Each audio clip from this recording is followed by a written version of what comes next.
Truck Demolition Derby, Daredevil Rollover Contest, High-Speed Championship Motocross Racing, and Robosaurus, the car-eating metal monster. The dust will never settle. Waterbed Emporium extends their New Year's Day sale. 3 more big days this weekend. Up to 70% off. Every single item at Waterbed Emporium is marked down. Up to 70% off on all floor models, one-of-a-kind and slightly damaged merchandise. This weekend only. Up to 70% off waterbeds, bedroom furniture, everything. Up to 70% off. No down payment, no payment till June. Express delivery within 24 hours. This weekend only. Sale ends Monday 9 p.m. at Waterbed Emporium. New controversy surrounding Elvis's death on Entertainment Tonight.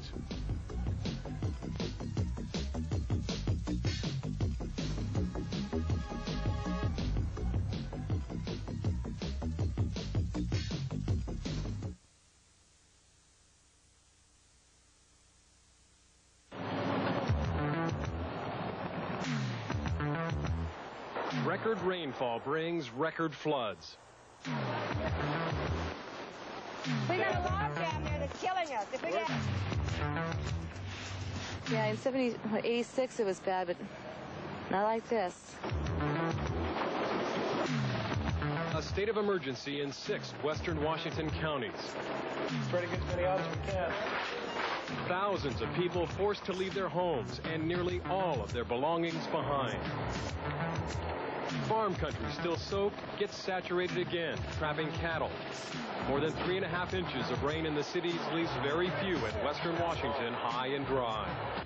It is literally, from our perspective as well, a 1 in 100-year flood. We've been operating the dam since 1911, and we've never seen flows like this.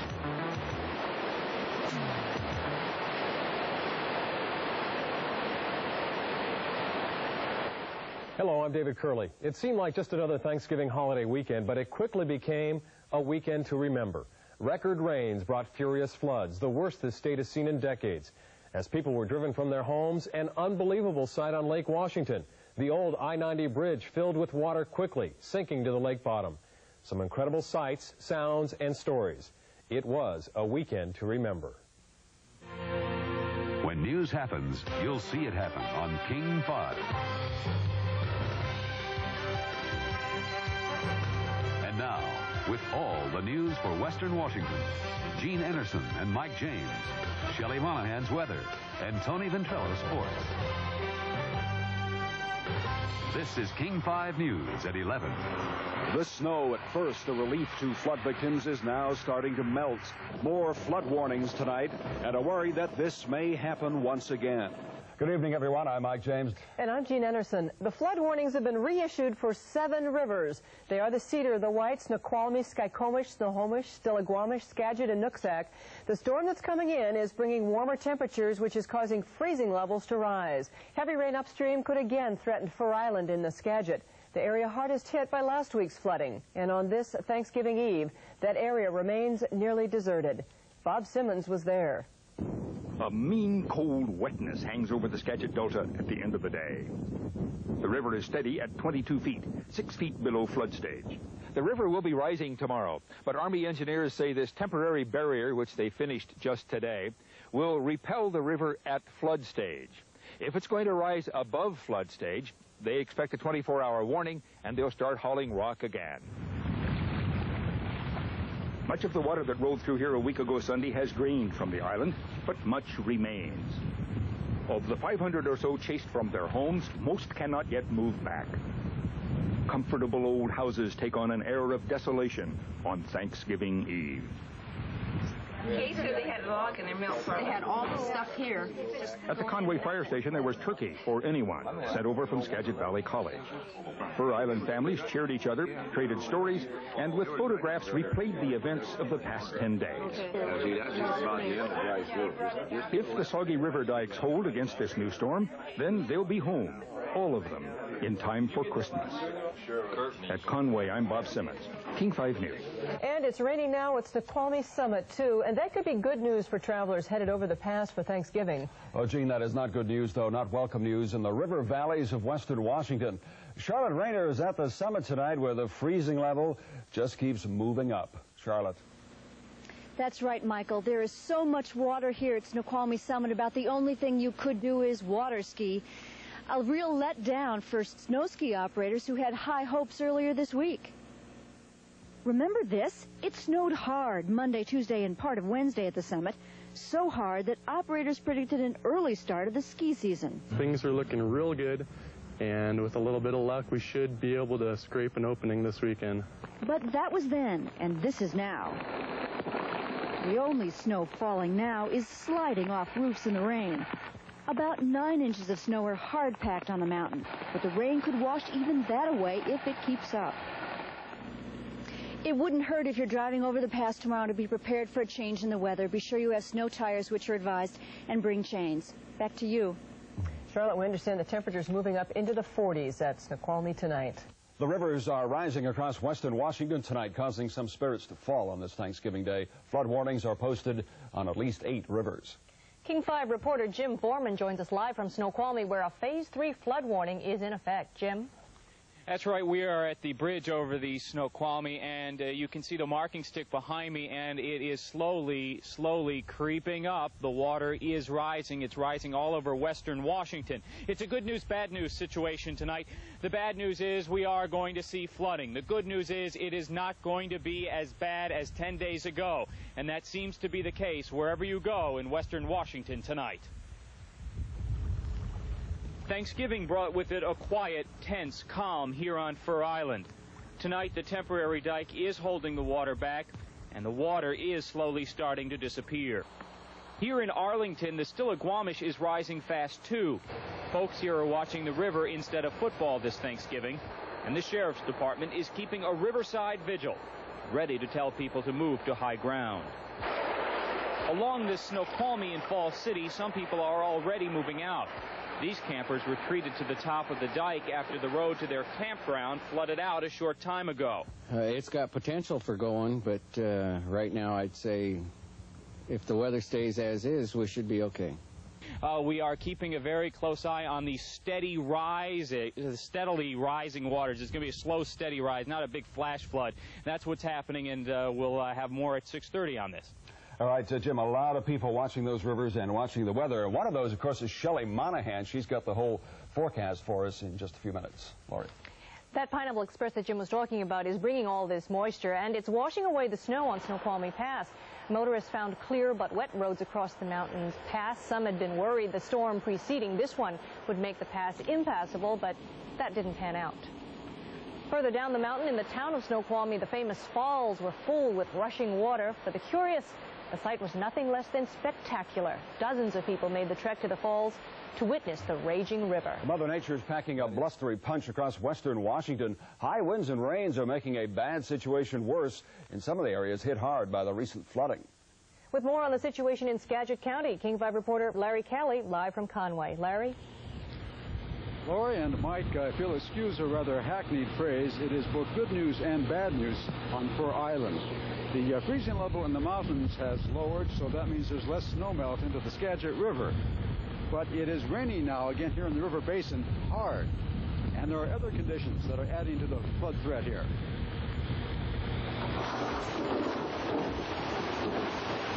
The Corps of Engineers continues to pour truckloads of rock on the temporary dam at the spot where the dike on Fur Island broke 2 weeks ago. That dam, however, is just inches higher than the river, and the river is rising about 2 inches an hour. The dam is also leaking. The fill being poured in isn't dense enough to hold the water out. The heavy rain that hit this afternoon is causing the Skagit to swell again. But an even bigger problem is the wind, with gusts up to 50 miles an hour. It's holding the tide in. We have an 11-plus tide today. It's holding the tide in the river back, so that's why we've got an increased buildup and backwater in the slough here. Keeping the waters of the Skagit River off Fur Island is just part of the flood fight here. The winds are now pushing seawater onto the island through breaks in the dike along Skagit Bay. 4 breaks in the seawall were acting as drains for the floodwaters. They're now adding to the flooding with water that can do even more damage to the soil. Despite the threat of more flooding, many residents have returned to their homes here and starting to clean up. We're surviving, and that's, I guess, what's important. No lives were lost in this.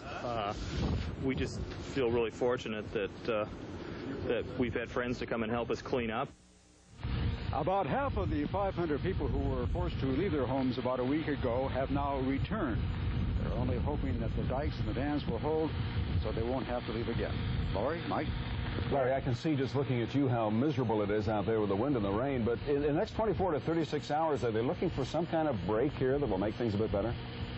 Well, only in the weather, Mike, if that happens. Again, it is raining here rather hard, and the river is expected to rise again by tomorrow morning by another maybe good 1.5 feet. So definitely the flood danger here is growing. All right, Larry Kelly reporting live in Conway. Well, there's more tonight, too. Problems along the Snoqualmie and the Snohomish rivers, too. The water is still pouring over Snoqualmie Falls, but the worst, we are told, is over now. Downstream, some roads remain closed tonight, washed out by the river, but the water is going down slowly along the Snoqualmie. Near Everett, along Eby Island, the Snohomish is still rising. The combination of high river levels, a high tide and high wind sending water over the roads leading to the bridges that connect the island, stranding some people and keeping others, like the Highway Department, very busy. We're told most of the problem spots, though, should clear up over the weekend. Things should get back to normal sometime in the next 3 or 4 days. Good afternoon. A state of emergency already declared in King and Pierce counties. And the rain is expected to continue for several hours. Warm rain coupled with melting snow. Nearly the entire town of Snoqualmie is underwater this afternoon. Levees and dikes are breaking. This one near Monroe gave way earlier today.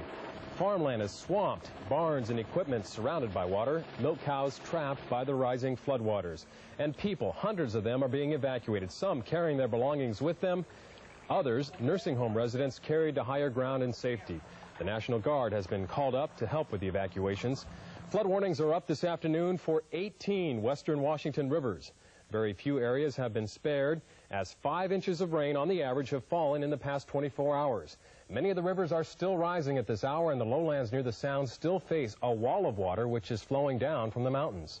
We begin our flood coverage today to the north. One of the first places to get hit by the high waters, the Snohomish River. King 5's Jim Foreman is in the town of Monroe with a live report on floodwaters that continue to rise. Jim? That's right. They continue to rise tonight. Actually, it's not just the Snohomish. It's the entire valley, all the different rivers that make up the part of the Snohomish Valley, and they are all out of their banks right now. Here in Monroe, the river rose fast, and the warning came quickly, get out. And folks got out any way they could, some carrying whatever they could salvage on their backs. For others, the water got high fast, and this truck stalled out on what was Highway 203.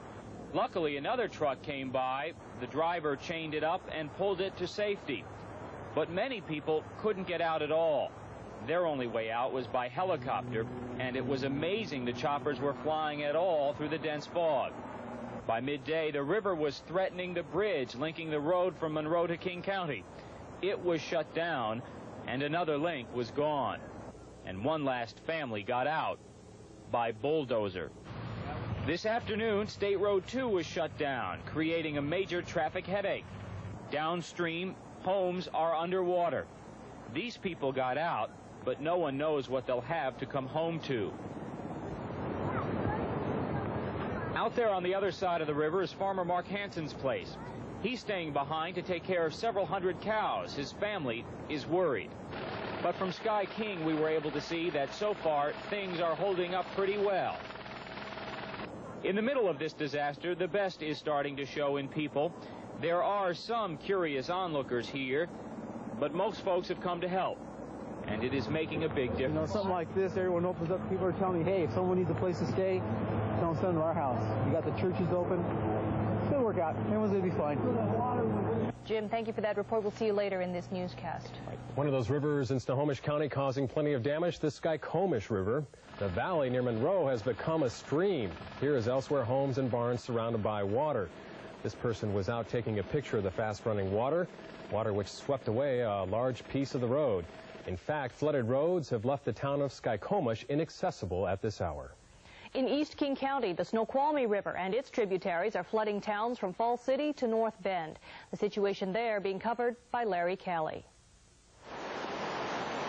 The raging river along the Preston Falls City Road in an outrage today. We got to keep working. Yeah. We got a log jam there that's killing us. If we get... A logjam diverts the river over the roadway. County crews fight to push it back on course. Well, it looks like we're starting to slow it down. We need more equipment, but everybody in the county needs it right now. A couple of miles east in Snoqualmie, firefighters make rescues by boat. Yeah, in 86 it was bad, but not like this. I've never seen it in the yard. This is about the 8th, 9th time today so far. Okay, whenever you're ready, sir. Get it. Get it. Sit there. Get it. Police tell the town's 2,300 people to get out of town. You got about 10 minutes before nobody goes out of town. Is it coming that high? Yeah. Try to get as many out as we can. Right now, this is the only road out of Snoqualmie, but it too is hood deep in water. Further east is North Bend. Usually it escapes seasonal flooding of the Snoqualmie River. Not today.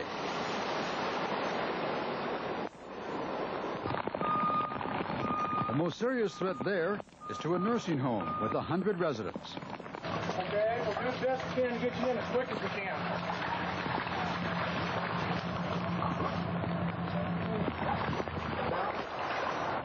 Evacuations continue tonight in the Snoqualmie Valley. The residents seeking safety. But the only assured places for that are Bellevue or Seattle, up to 30 miles away. Good evening, I'm David Curley. And I'm Lori Matsukawa. The danger from devastating flooding is not over tonight. Most Washington rivers are still rising. Heavy rains have pushed rivers over their banks, flooding valleys and city streets.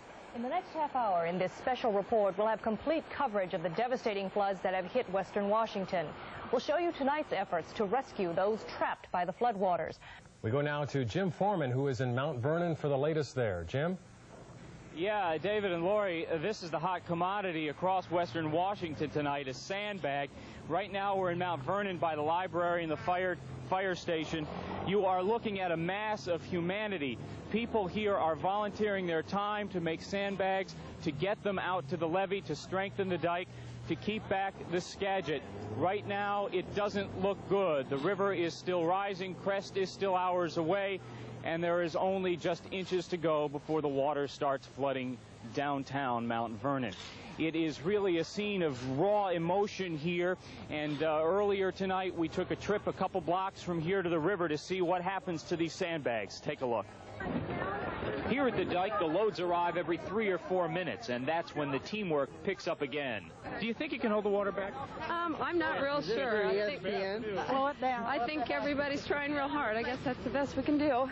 How are the spirits holding up in town? Everybody's doing real well. We have a good turnout right now. With most people sandbagging or at home worrying, downtown is nearly deserted. There is an eerie calm here, and it is an eerie sight seeing the sandbag doorways. Here at the bakery, they closed up early and got everything up on the tables out of the water's way. And at the river's edge, the watch continues.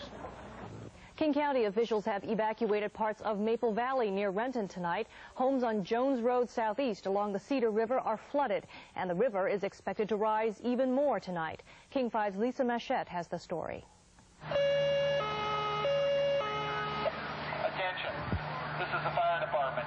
The water level of the Cedar River is now expected to rise 4 feet above its current level. All citizens living along the river or in lowland areas adjacent to the river are urged to evacuate to higher ground. By 8 p.m., the evacuation was well underway. Many homes were already surrounded by knee-deep water, and the Cedar River was still rising quickly. A steady stream of traffic, too, some people leaving, others coming to get their belongings out before it was too late. It might help a little bit, you never know. Lou Tully and his son were trying desperately to hold the river back, but the attempt seemed more and more hopeless by the minute. There's not really a lot you can do at this point, I don't think. Just wait it out. I mean, I don't know. You think they would at least have some sandbags for us.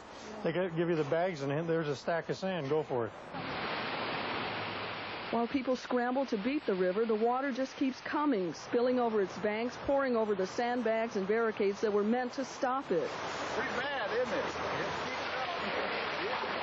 Authorities have warned everyone to get out, but still some people hang on, even if only to stand helplessly by while their homes go under. In Renton, Lisa Machette, King 5 News.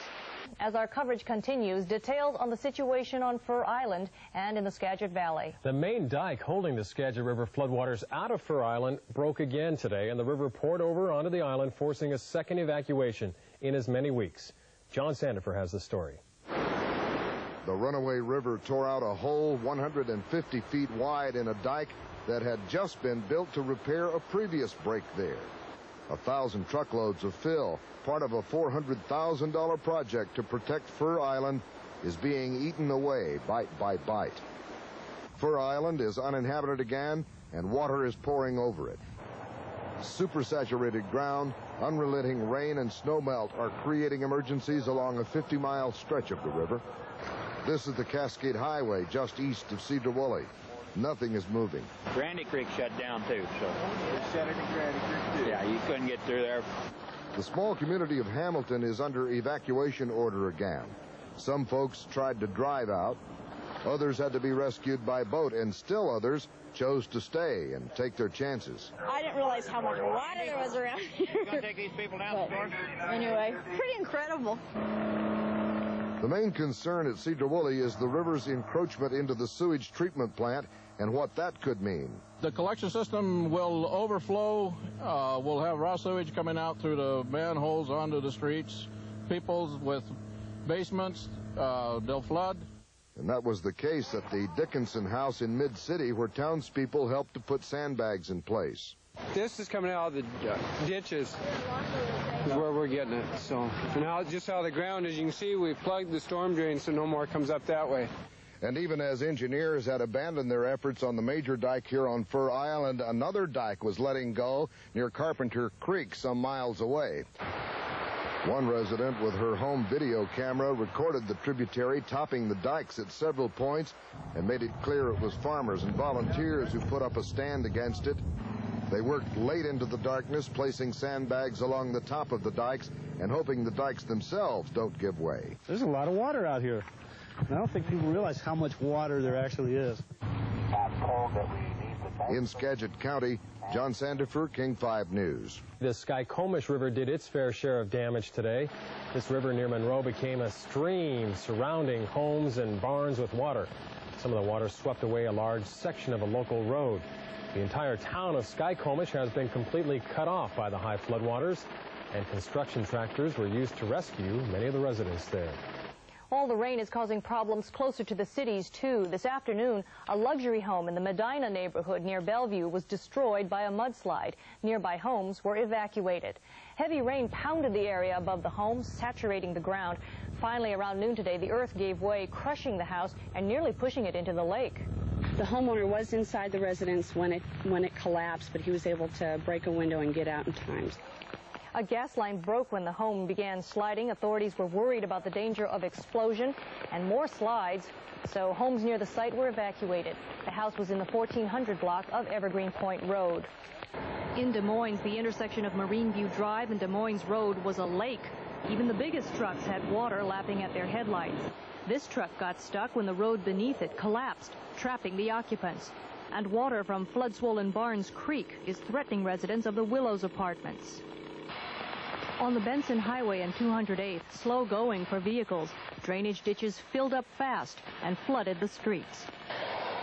Near SeaTac, Highway 518 needed help. Workers had to unclog storm drains in water that was almost thigh deep. We are living through some of the worst floods our region has ever seen. But tonight, flooding is only one of the problems. On Lake Washington, the old I-90 bridge collapses. A huge section of the I-90 sinks to the bottom of the lake. We'll show you more of these amazing pictures. Floodwaters have also broken mooring lines, sending a 135-foot ship down the Snohomish River and into the bridge abutment. And then the ship sank. And devastating flooding, the worst on record on 4 rivers in western Washington. Thousands forced from their homes. We'll have complete coverage of all of these major stories. We start with the incredible collapse of the old Lake Washington Bridge. Well, David, it is one of the biggest disasters ever to hit western Washington. This morning, the old I-90 bridge suddenly broke apart, and large sections of it sank to the bottom of Lake Washington. Tugboats are now trying to stabilize the rest of the bridge, which engineers say could go at any time. Sky King was there to help capture the incredible sight on videotape, and our King 5 reporter Jim Foreman is at the scene right now with the details. Jim? That's right. Right now, things do not look good at all. Moments ago, a news conference held where the bad news came. The I-90 bridge is closed in both directions until further notice. Just before 9 this morning, the center part of the I-90 bridge unceremoniously sank, setting off a chain reaction, violently tearing the 50-year-old link over Lake Washington apart. The thing is breaking up right before our eyes. Sections are dropping off. Early indications are water started flowing into these holes, and somehow a watertight door must have failed. But right now, no one is sure how. Out on the bridge, a team of contractors and a highway engineer scrambling to get off. Two of them diving to safety. Did you think you were ever going to go down? Yes, in a minute. Yeah, well, we were in the middle of the bridge there. When you just got off? When we were running around on the pontoons. Anytime it could have gone. I was ready to go in the water. The new bridge was immediately shut down. Fears that the sinking bridge would take out the new bridge. And that immediately created a traffic nightmare. Inside the I-90 tunnel, traffic was clogged, backed up solid. But the real concern now is getting I-90 open again. Our whole emphasis right now is to stabilize the structure that broke free and get that so that we're comfortable with that, and then get divers down and take a look and see what kind of damage has been done. And then around 1:30, as another storm blew over Lake Washington, even more of the bridge went down. Jim, let's talk about the damage to the new bridge. Yes. There was an inference there already that there is some damage. I talked to a diver who did a scan, and they have seen already debris from the old bridge on the new bridge. What else do you know about how much the new bridge has been damaged by this? Well, right now they're still assessing the extent of the damage, but if I could give you a layman's explanation, the old bridge was floating over the cables that hold the new bridge. So you had the cables like this and the old bridge like this, and when the bridge went down on the cables, and that created a lot of ripping motion, and that is what they are checking on now, that there could have been some water that got into the watertight compartments, which they believe is what happened to the old bridge to begin with. So right now they are trying to figure out just how to fix the problems, and when they figure it out, we'll pass it along. Well, that's just one incredible story. The other incredible story of the day is the devastation caused by floods in western Washington. Floods which have now claimed at least one life. A state of emergency now in 18 counties. Some rivers are receding, others still to crest, though. What we're seeing is generations of people's livelihood under torrents of floodwaters in the Skagit. Mount Vernon residents are anxiously waiting for the Skagit to crest. Larry Callie is there once again today and spent today watching and empathizing with people who live there and hope someday to return there. Larry? Gene, this is the Levee Walk in Mount Vernon, a popular strolling place on Sunday afternoons, but today the strollers are filled with anxiety. That anxiety, however, has lessened a bit. The Skagit River did crest about an hour and a half ago, and the main part of Mount Vernon is safe. The west side of Mount Vernon is already underwater. The Skagit went over its west bank last night, flooding 10 blocks of a residential area. The main part of Mount Vernon is on the east side of the river. 2 walls of sandbags were put up overnight and storefronts fortified. At Red Cross shelters, evacuees waited, hoping for the best, but expecting the worst. If it does go over, it will probably take my trailer right down the river and everything I own. Goodbye rugs, goodbye my nice maple furniture, goodbye my beautiful Davenport, goodbye everything.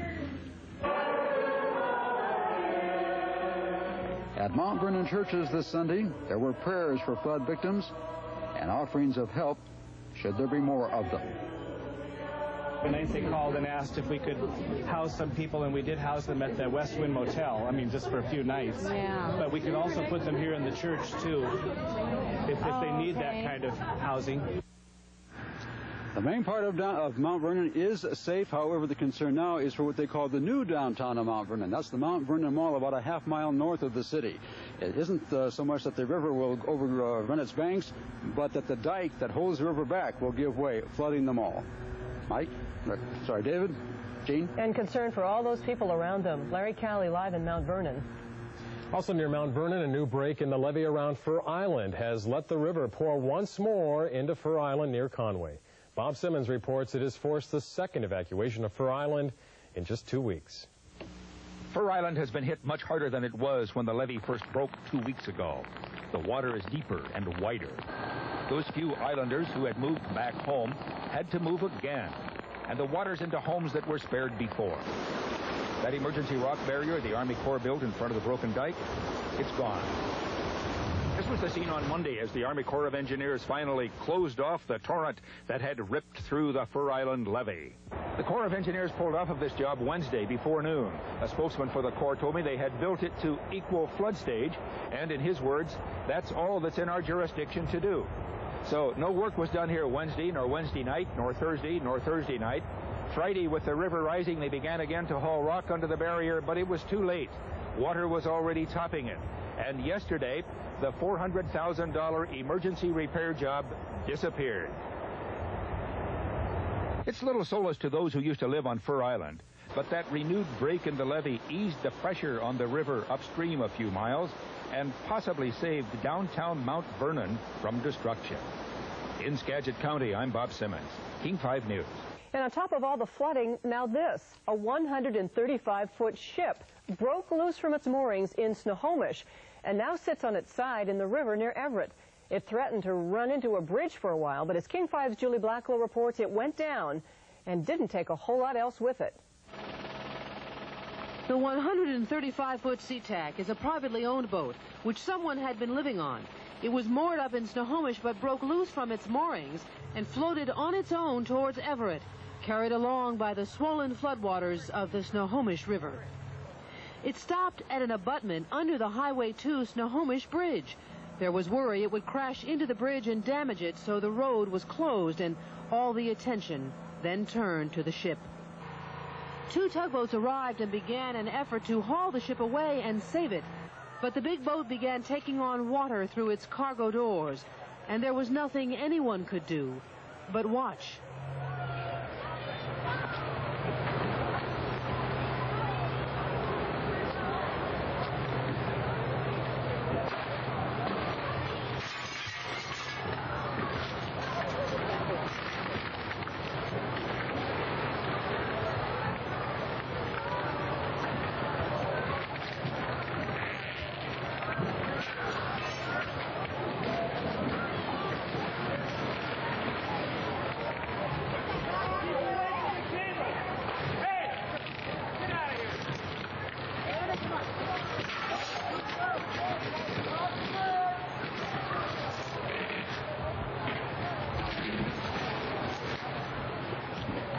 In less than 15 minutes, the SeaTac was down, where officials hoped it would stay for now.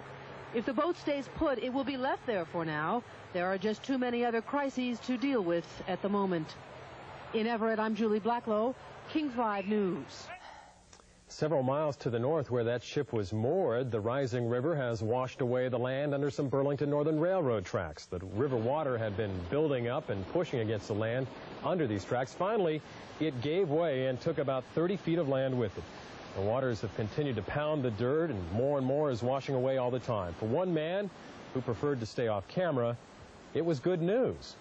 I believe this is all blessing in disguise as far as releasing the water that's deadlocked between the railroad tracks and the road.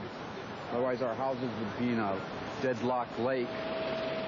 A car washed out into the newly formed lake. No one was in it when the water took it away, but the Snohomish continues to rise in the town of Snohomish and in the surrounding towns as well.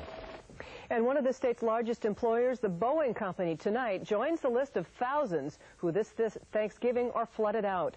Some of the flooding, largely in urban King County, is as bad in the urban areas as anywhere in western Washington. Glenn Filer reports from the Cedar River. Water from the Cedar River is up over large sections of the Renton Airport. Some Boeing flight lines are covered, but Boeing says damage is minimal.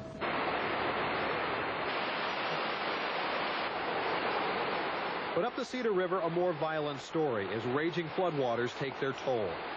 The Maple Valley Highway is closed. Here in a neighborhood known as Cedar Grove, the damage is expected to be major. Ron Barchi returned home from vacation yesterday afternoon. He found his house, his car, and his pickup all swamped in the floodwaters. He doesn't know what he can say. He can't get to his house. I didn't even attempt to go in. It would have been suicide to even try. Mike Sippen's place is flooded just a few yards away, his third major flood since he moved here in the early 70s. The part that hurts is the personal things, and it'll take a year to clean this up, at least. For most rivers, the question for residents living alongside is, when does the river crest and begin to go down? That's not the case here on the Cedar, because the Cedar is fed by Chester Morse Lake, a reservoir for the city of Seattle's water supply. And government officials are having to make decisions on when to release water from that lake in order to save the dam from breaking. But emergency officials say the lake level is now dropping, and conditions along the Cedar River should improve. It seems that disasters always have their silver linings. As residents of Cedar Grove hover near a fire waiting for the water to recede, some here resolve to stay. This is, you say, your third major flood? Yeah. When are you going to give up on this? I would rather live here like this than in the city any day. In Maple Valley, Glenn Farley, King 5 News. And maybe you consider this a silver lining, too. The weather's getting colder, and emergency management officials say lower temperatures in the mountains mean much of the rain will now turn to snow. The Cedar River was the site earlier today for a dramatic rescue, too. It happened when a group of people were apparently trying to cross in a canoe. They were headed to a dry island at the McDonald Grove Road when a young child fell into the raging waters. A second person also had trouble trying to cross. However, it's reported both were pulled by rope safely ashore. In our top story coverage tonight with the collapse of the old Interstate 90 bridge and what the state is doing now to try to stabilize the new one. This is not a simple job. Crews are working fast and they are under intense pressure. And once again, an enemy seems to be Mother Nature. For the latest, we go live to King 5's Jim Foreman. Jim? It's a familiar enemy to western Washington, and right now Mother Nature is not giving us a break here at the bridge. The wind is picking up. It is gusting to about 20 or so knots, and that is not good. Anything above that is a real danger to this bridge. The heavy equipment is floating into place tonight. Repair crews are on alert right now to work round-the-clock shifts to get the bridge fixed. And step one happened this afternoon when 7 tugs hooked onto the new bridge and started steaming against the wind. They are here to hold the bridge in place to keep it from being blown away by the gusting winds. The next step is repairing the broken cables that hold the bridge in place. We've got now a total of 13 cables that are gone, all in sort of one long section, plus one cable severely damaged. The cable sat right under the old bridge like this, and when the old span went under, it sliced the cables.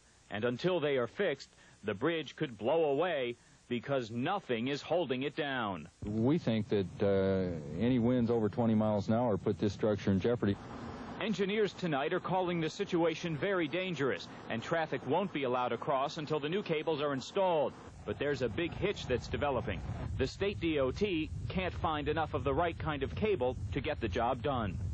King 5 reporter Linda Byron is on the overpass above 520 now. That's the Evergreen Bridge with the latest traffic conditions. Linda, what do you see out there? Well, you can see it behind me. It's the backup on Highway 520. Commuters who are trying to cross Lake Washington on the Evergreen Point floating bridge. The traffic is moving, but not very quickly, and I can tell you the backup extends onto I-5 in both directions. It is not a pretty sight. The loss of I-90 has forced tens of thousands of people to either choose this route or to drive all the way around the lake, and that has created a real headache for commuters this morning for about an hour and a half. It was bad, even for East Siders who expect bad traffic heading into Seattle on a Monday morning. 405 North was jammed at the 520 interchange. Eastbound 520 was at a standstill. Even when 405 finally cleared, the approach to the Evergreen Point Bridge presented a serious problem. Still, everyone agrees it could have been much, much worse. Many commuters heeded radio and television warnings to carpool or to take the bus. Metro added an extra 20 buses eastbound across Lake Washington. Park and ride lots were full of cars belonging to people who took the bus. This Redmond film producer decided to bus it, but expected to spend up to 4 hours getting to and from Seattle. It cuts a great deal of convenience off. I have to leave much earlier and get back much, much later than I would like to. Those who drove, even against the heavy traffic, found it slow going and worried about the trip home. As a Bellevue resident who travels this route every day to and from Seattle, I can tell you that an East Sider's worst nightmare is losing one of the bridges, either because of an accident or, in this case, a catastrophe. 520 is always difficult, and right now it is awful. So if you can travel on alternate times and you don't have to go during the peak hours, don't. And a lot of employers are making some adjustments for their workers so they don't have to do that. Back to you. Homes and roads, farmland across western Washington still underwater tonight. The rivers are receding, but not far enough, and they are not taking much of the flood water with them. Hi, Gene and Mike. That's right. Here in Snohomish, the one bit of good news today was the river level did drop like somebody pulled the plug out of a bathtub, according to one local resident. But it came at a price, because through the breach in the levee system, those flooding river waters spread out over miles and miles of farmland. There are still many problems ahead for Snohomish and the surrounding area. With more on that now, here's King 5's Bob Simmons. The town of Snohomish and the valley that surrounds it have never taken such a beating, not that anyone can remember. Worst I've ever seen. I've been with the sheriff's office for 23 years. Snohomish's Harvey Airfield, a summer playground for pilots and parachutists, is underwater. It's waist high in the airport office. Yes, James. But most of the planes were moved to higher ground before the dike broke. This is the landmark bicycle tree on Route 9, where summer cyclists like to pause for rest and shade on a bike trail that's under there somewhere. Route 9 remains closed south of Snohomish. At least 175 people had to be rescued by helicopter and boat over the weekend, some after having refused it earlier. You almost want to say, well, we gave you a chance, you're on your own, but, you know, we're compassionate enough that they made a mistake, and I hope they realized it. The ground was ripped out from under Burlington Northern's train tracks. That's only one of many of the railroad's problems this month. We're basically shut down from Wenatchee to Everett with numerous washouts. We have mud on the rail up to 5 feet deep up on the mountain. This washout over here, 150 feet long. There's another smaller one just east of Snohomish. Army engineers told me this afternoon that the damage to the levees alone will come to more than $2 million, and it'll be weeks before those levees can be repaired enough to get the Snohomish River back where it was. In Snohomish, I'm Bob Simmons, King 5 News. In the Snoqualmie Valley, the clear weather revealed a picture of terrible destruction tonight. King 5's Linda Brill surveyed the Snoqualmie Valley and has this report on the damage there. Sunshine and new snow on Mount Si made for a cold and dry day in the Snoqualmie Valley. And there are other good signs. The Snoqualmie River is receding, and as it goes down, cleanup efforts in the Snoqualmie Valley are on the rise. In Snoqualmie, cars and homes are tossed by the floodwaters. This place swept off its foundation into the raging river. In town, huge pools of standing water remain. The only way this family can get supplies is to float to the store.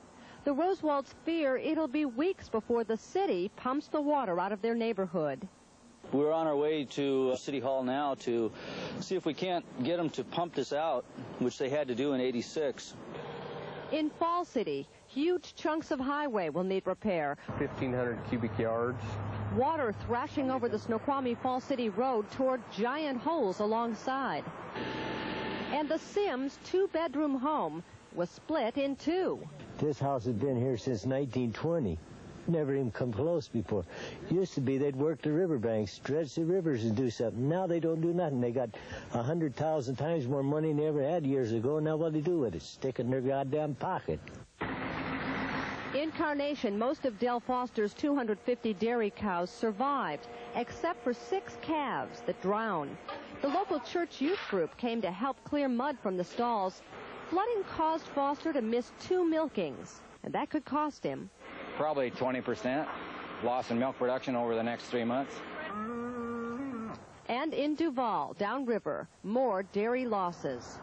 Some farmers went from 250 head of cattle down to 20, and they're all working just as families together to try to get their cattle up on land. But the losses where we're having the problem, is there's so much cattle that's been lost. As the waters go down, the costs go up. Officials say it will take weeks to tally the losses. In the Snoqualmie Valley, Linda Brill, King 5 News. I'm Lisa Machette in Maple Valley, one of King County's most devastated flood areas. People here are still coping with the overbearing force of the Cedar River. Many homes, roads, and businesses still underwater. This intersection, where a road used to be, is now a small waterfall. Pieces of lives have been scattered and rearranged by the water, strewn to unlikely places. The flood hit Ron Barchie's home while he was on vacation. Came home to the river going through our house. At the moment, the closest he can get to his house is this campsite. It's one of many that has sprung up to provide temporary comfort on dry ground. Trying to get to it now. I'd like to get some clothes. And we have a couple babies, so I'd like to get some of their clothes too. Across the way, the Fresh Start nursery is covered. The two owners can't even identify their plants. We couldn't even see the tags on the trees. You know, we don't know if the boxes have all lifted up off the ground and are moved. We had plants, trees, cherry trees. We had some materials. We had bark. We have no idea. I don't know if anything's going to be salvageable or be left at all. Your winter inventory pays for your spring inventory, and without it, we're going to be in real trouble. Like others in the valley, the owners of the Fresh Start nursery say they'll just wait for the water to go down so they can start up again. But even though the water is receding, it'll be a long time before that can happen. In Maple Valley, Lisa Machette, King 5 News. The Salvation Army and the Red Cross are working to help people displaced by the floods. If you'd like to help them, help people in need, please call the King 5 helpline at 448-3159. We'll give you the information you need to get in touch with those charity groups. Again, the number is 448-3159.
Yeah, I don't know. That wasn't my job, so I'm not sure.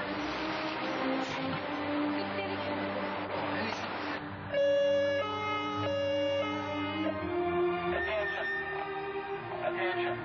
This is the fire department. The water level of the Cedar River is now expected to rise 4 feet above its current level. All citizens living along the river or in lowland areas adjacent to the river are urged to evacuate to higher ground. An emergency evacuation center is located at the Renton Community Center at Cardinal Park in Renton.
is sunk. It's over on a starboard side. It's right inside channel on the Everett side of the Snohomish River, and there's probably only about 8 feet of it showing.